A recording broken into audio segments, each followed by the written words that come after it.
Hello there, and welcome to this episode of Force Ghost Conversations. This is your host, Anthony King, and this week I'm going to talk about oversaturation. Now, before we get started, I'm inviting you to join the conversation with us. We can be found on Twitter and Hive at Force Ghost Pod. You can also follow us on Facebook, Instagram, YouTube, and TikTok just by searching Force Ghost Conversations. Also, please be sure to subscribe, rate, and review the podcast on your listening site of choice. Plus, Force Ghost Conversations is live on Patreon. If you are a fan of the podcast and would like to consider pledging your support, there will be a link in the episode description for you to check out the various tiers offered. Finally, please be sure to check out our TeePublic store to buy some Force Ghost Conversations merchandise. And without further ado, it's time to gather around the campfire for some Force Ghost Conversations.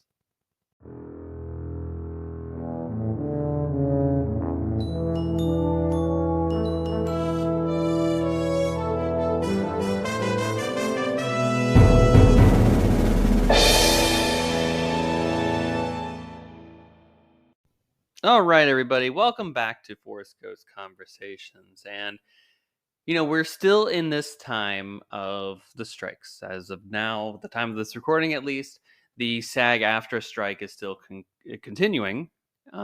So we are still abiding by the principles and guidelines laid out by SAG-AFTRA in regards to podcasters and promoting struck work content. So we're going to continue to abide by those until we get guidance otherwise. So thanks again for everybody for staying with us through the course of these several weeks here, months even. It's been a while since we've talked about something that we can talk about, and the typical things you would expect for us to talk about.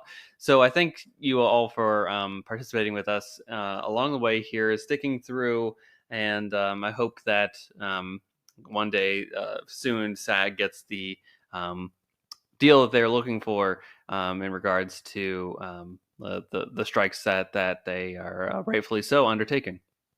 Anywho, with that, I'm a person that's on the internet a lot, right?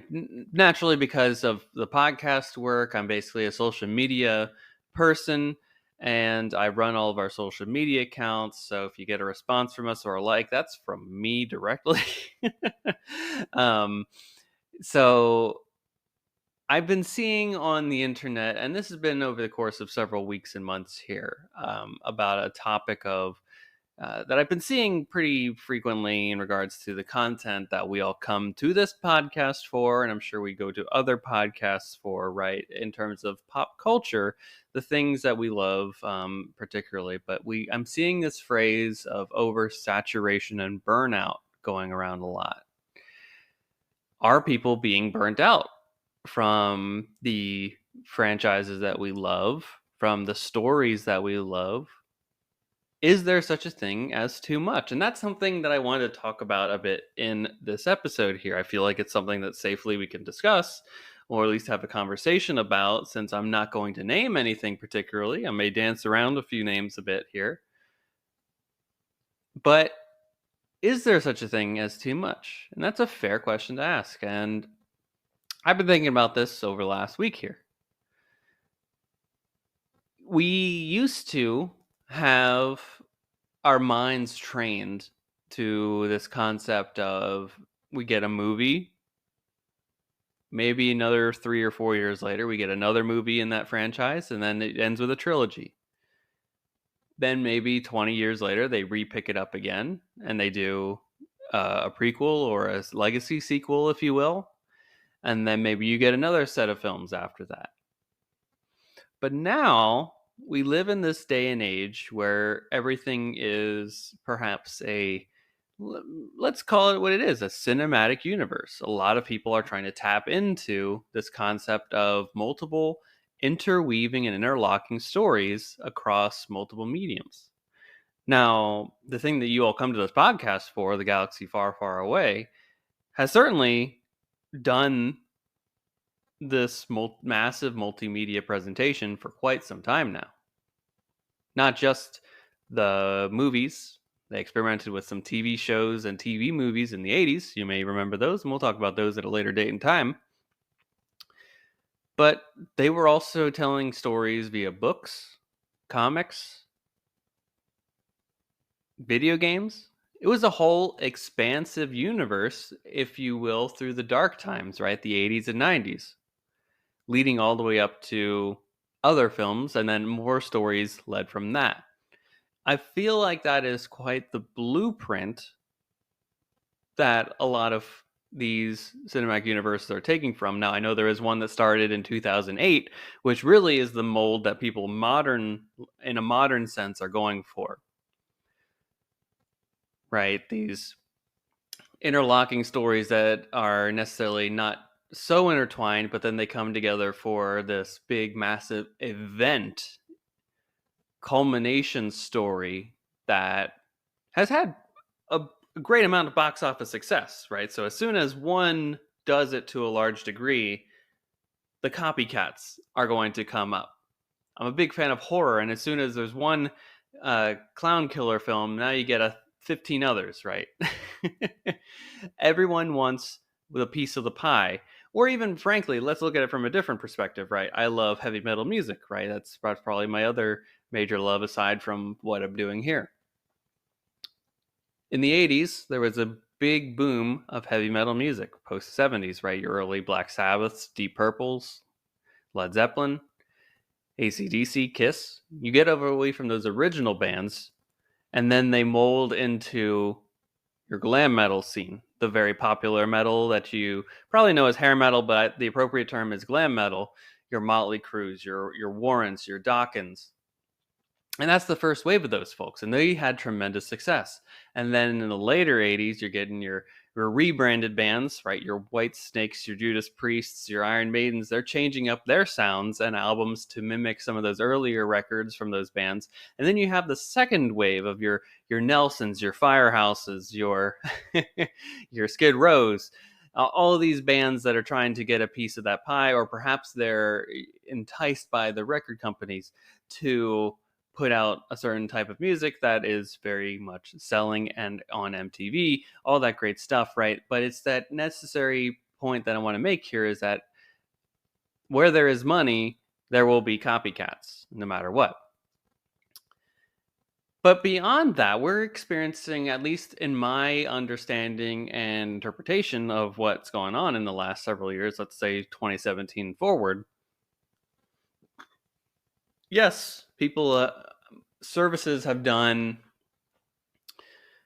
the movies, they've done tie-in books, comics, but the aspect of television, and particularly when I say television streaming, is an avenue that is really adding another dimension to this than ever so before. I remember once stuff like Disney Plus, Max now, whatever it is, Peacock, once those got announced in 2018, 2019 as upcoming streaming platforms that were going to divulge and be direct competitors to, say, a Netflix, the concept of the streaming war began. Now, that's not a phrase that I've coined. It's been coined by several other folks, but it's an important note in the timeline of this discussion, right? This is what really, I think, separates some of these universes compared to other ones, or at least this time in comparison to other timelines that you may discuss about this topic. We were in a point, I shouldn't say we, but the producers of quote unquote content were in a place where they needed to put out a lot to meet the demands of people paying $10 a month for a streaming service. And they need to have content, and they need to keep feeding the beast, right? If people are paying, they want to see something new every Friday or Tuesday or Monday or whenever you're releasing new episodes of stuff. They want to see that, and they want to see stories continue. And that's going to entice people to sign up, to become members of this platform, to keep being subscribed and all that stuff. So we were feeding into a beast of a system that they were trying to meet the demand of the audience, and they looked to could we mine, right? The IP that they have within their properties underneath their belt to find ways to which to entice people to come to their streaming sites. And because of that, everyone went to the well of what was in their intellectual property banks. The galaxy far, far away, superheroes, uh, books, right? If anything was possible, they're looking into developing it potentially for an 8-episode limited series or a spin-off or etc. So now we're living in this world of we're getting just about every week. Sometimes they're overlapping, right? You have uh, movies coming out, you have a new episode of something out on Wednesday, and trust me, it can be a lot. It can be a lot. For me personally, I don't have burnout for these things, but I'm trying to be empathetic to others who may be in a similar situation, who are perhaps of not getting into stuff because of their um, the feeling of overwhelmness, I guess, is what I'm trying to get at here. I have not felt that yet. I But I will say, if you are a fan of 5 different, let's just call it cinematic universes at this point, and each one of those are putting out a litany of different content, frankly, all at the same time, I can see why, as the consumer, you would be a little reticent to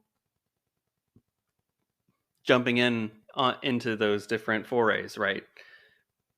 I know too, and this is partially why strikes are going on right now in various fields and unions are being formed, is that with the push for content, perhaps some people may view the final product as being less than desirable for whatever reason. Maybe the writing wasn't up to par. Maybe the CG wasn't of a respectable quality. Right? Any of those things can come into play here and affect your personal viewpoint. I I will say my ultimate thesis statement here is that I don't think that I think that oversaturation is possible, right? I think that every person that is a business executive head is currently looking at their supply and demand charts, and they were testing the waters over the last couple of years, pandemic included, where they were seeing how much they could put out and still get high demand returns for their product without diminishing that. I think we've hit a point where it's diminishing, but also I don't necessarily know if it's diminishing because there's too much of a product. I think it's diminishing because there's literally 10 other products also pushing everything to the nth degree. 5 stream, they announced a new movie and it's going to have 3 tie-in projects, 5 extended books and all that stuff. And people only have so much time to devote to the things that they care about. So that means they're forced to reduce the amount of stuff that they're exposed to, or they're just going to minusculely watch, a minute here of this, a minute here of that, right? It's impossible to get to all of it. And perhaps that's going to lead to what I think is going to happen in the future, right? I think the natural pushback here is that they're going to have more space between things, reduce the amount that comes out, right? I think we saw an explosion of new content, and I think that's going to reduce to perhaps a few shows a year. Well developed shows, perhaps. I think the standards for those shows are going to be higher, based off of feedback that they've received over the last couple of years. Of course, unions have now come up, and strikes are currently underway to make those processes better across the board. So I think naturally we're going to be in a point where the demands are shifting, in terms of the consumer relationship with the producer. Now, I think this is an exciting time for sure coming up in the future for all these different realms, because with that comes new opportunity, comes new growth. We're not the same people we were 10 years ago. We're allowed to grow and change in our likes and dislikes. Technology has evolved as well, so perhaps that will play into things as well. So I that's really just where I want to come into play here, is that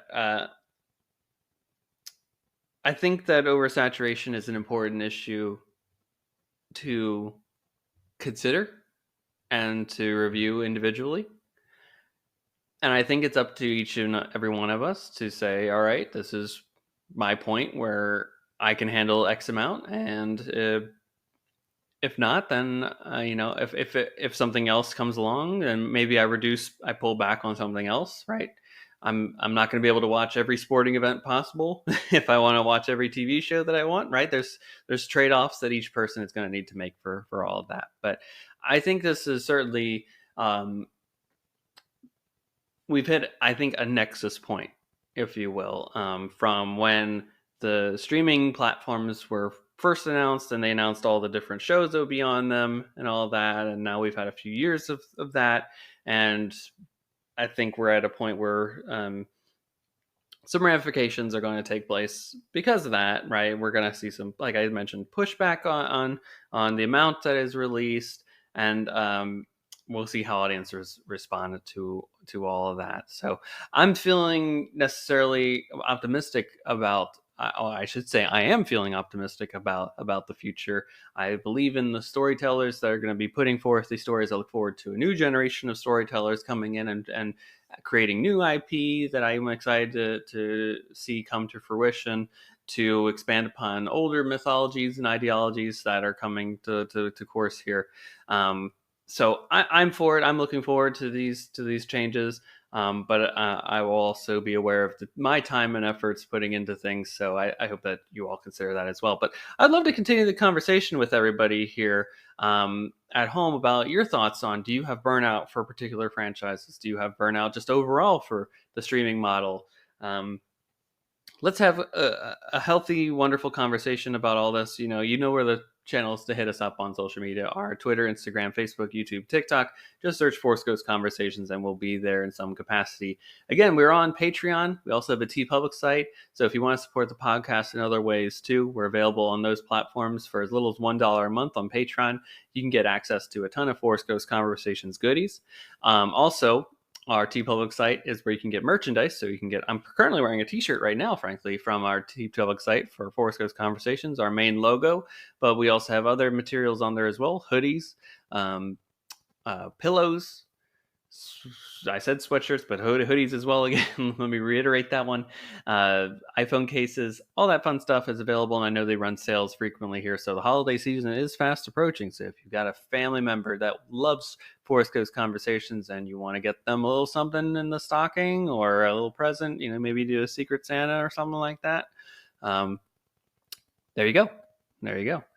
And lastly, we will be back next week with brand new episodes about something. I've got a full list here of strike conversations to continue as long as we need to for this. So we'll be back next week with a brand new episode. And until then, may the force be with you. Take care.